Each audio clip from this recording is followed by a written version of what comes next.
welcome Evan Shoemaker.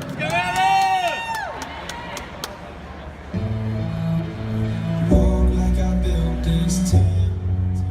Steps so light, I barely touch the ground. Everybody wants to know how.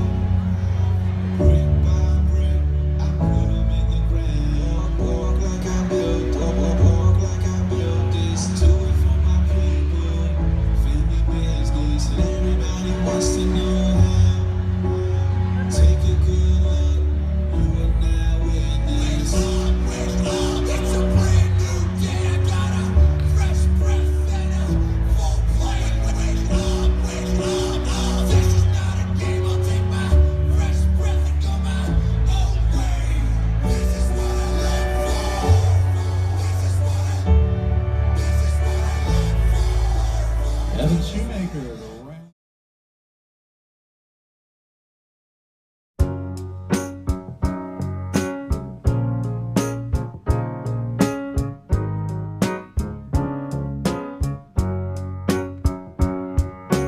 In a little while from now, if I'm not feeling any less sound, I promise myself to treat myself and visit a nearby tower. And climbing to the top, will throw myself off in an effort to make clear to whoever what it's like when you're shattered, left standing in the lurch at a church where people are saying, my God, that's tough. She stood him up. No point in us remaining. We may as well go home, as I did on my own, alone again. Naturally, to think that only yesterday I was cheerful, bright and gay, looking forward to what wouldn't do the role I was about to play.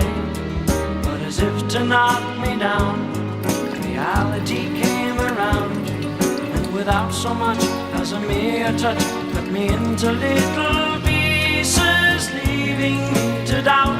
Talk about God in His mercy, who, if He really does exist, why did He desert me in my hour of need? I truly am indeed alone again. Naturally, it seems to me that there are more hearts broken in the world that can't be mended, left unattended. What do we do? What do we do?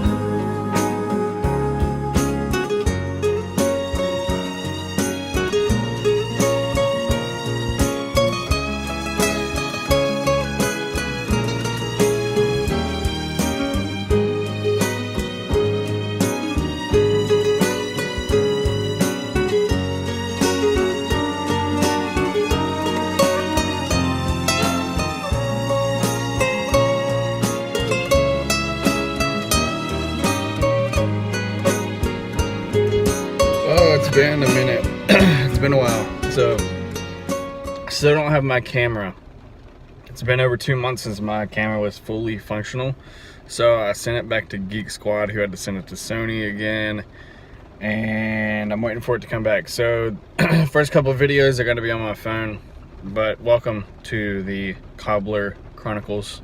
Cobbler is another name for shoemaker, if you didn't get that. But anyway, I am in off season now, also known as bulking season or fatty season or whatever. But I'm trying to put on weight. As you saw, I currently weigh 208, which I'm actually 2 pounds down since last week, since I started this diet. I'll show you guys what I'm eating in another video, but a lot of food. I should probably be eating more food here soon, but there's like a psychological thing that goes on with a lot of this stuff I do. So, like with bodybuilding, everybody wants to be in their best shape at all times. So they prep for a show, and then they look great during the show, and they love the way they look, and that's why you see all these pictures of everybody who just look fantastic, and then they get into a building season where they have to put on a little bit of weight to get a little bit bigger, and they kind of,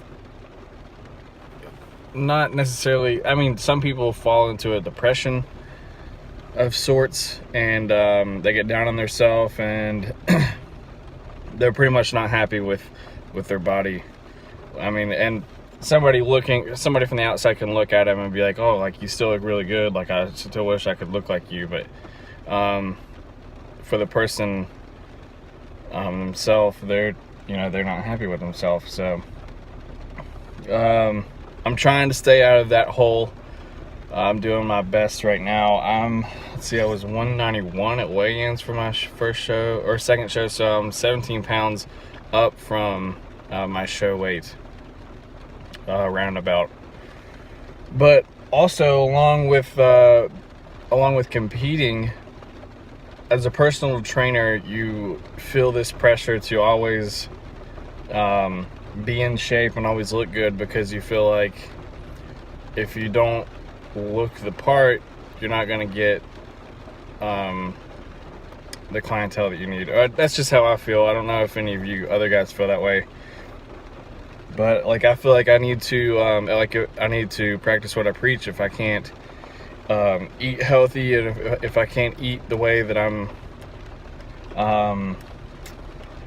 telling others, like suggesting how they eat and training how they train, then why am I doing this? So that's another pressure that I feel, but I'm also working hard to not get in that hole as well. There's a bunch of holes that you can fall into, but I'm staying out of them. So it's currently 1:30. I'm picking up Lynn's from her apartment, and we are going to train at Power Up quads and calves today. It's Friday, and then after that, I'm doing my internship with Andrew Wright, who is my coach, for 16 weeks. And then after that, I'm done with school. So I got that at 4 o'clock, and then I don't know when we're going to finish for today. But also, today is my brother's birthday. He is 27.